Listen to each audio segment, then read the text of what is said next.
নিত্যপণ্যের বাজারে দাম বাড়ছে পেঁয়াজ এবং ভোজ্য তেলের। গেল সপ্তাহের তুলনায় পেঁয়াজ কেজি প্রতি 40 কেজি প্রতি 40 এবং তেল লিটারে 10 টাকা বেড়েছে। দাম কমেছে চিনি, ব্রয়লার মুরগি এবং চালের। কাঁচা বাজারে শীতকালীন সবজির আমদানি বাড়লেও দাম এখনও চড়া। আরও জানাচ্ছেন এমআর আসাদ। গেল কয়েক সপ্তাহ ধরেই নিত্যপণ্যের বাজারে স্থিতিশীলতা নেই। ডিম, পেঁয়াজ, সয়াবিন তেলের এমন ঊর্ধ্বগতিতে নেই জনমনে স্বস্তি। একই অবস্থা মাছের বাজারেও। সবকিছুতে প্রতি কেজি 10 থেকে 20 টাকা বেশি দেখা যায়। আর ওভারঅল দাম সবকিছুরই বেশি। এখনো শীতকাল হিসেবে সবজির দাম কমা দরকার ছিল, কিন্তু আসলে অতটুকু কমে নাই। লাল ডিমের দাম হলো আপনার খালি 40 টাকা আর ডর্জন হলো 120 টাকা। আর ওই প্যাকেট প্যারাগন, খোলা প্যারাগন 130 টাকা 40 টাকা ডর্জন।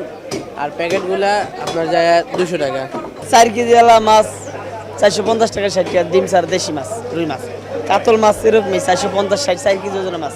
ট্যাংরা রয়েছে 600, বাইলা রয়েছে 450, চিংড়ি রয়েছে আমরা 400।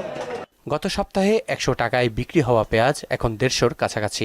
নতুন পেঁয়াজের আমদানি না হওয়া পর্যন্ত দাম কমার সম্ভাবনা দেখছেন না বিক্রেতারা।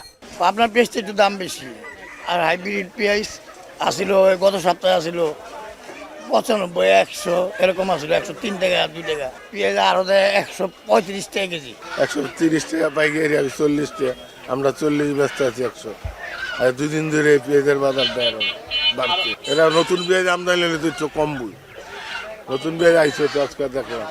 বোতলজাত সয়াবিন তেল 5 লিটারের দাম 1000 ছুঁই। এমন ঊর্ধ্বগতির জন্য কোম্পানিগুলোকে দায় দিলেন দোকানিরা। আমাদের একটা কমিশন ছিল, কমিশন উঠাই দিয়েছে, আমরা 20 টাকা করে বেচতেছি।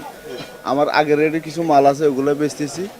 এখন এক একটা ফিজ এক লিটারে 8 টাকা করে বাড়ছে, মানে অর্থাৎ 40 টাকা। দাম তো কোম্পানি বাড়েছে, সরকার তো ঘোষণা দেয় না। বললাম যে কোম্পানি এখন ইচ্ছা করে বাড়েছে, এখন আমরা কি করবো? আমাদের তো করার কিছু নাই। আমরা কি কোন পর্যায়ে যাবো?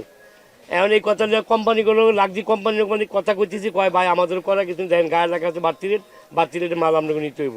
বাজার পরিস্থিতি সামাল দিতে দ্রুতই নজরদারি ও তদারকি ব্যবস্থা জোরদার করার দাবি জানিয়েছেন সংশ্লিষ্টরা। এমআর আসাদ, মোহনা সংবাদ, ঢাকা।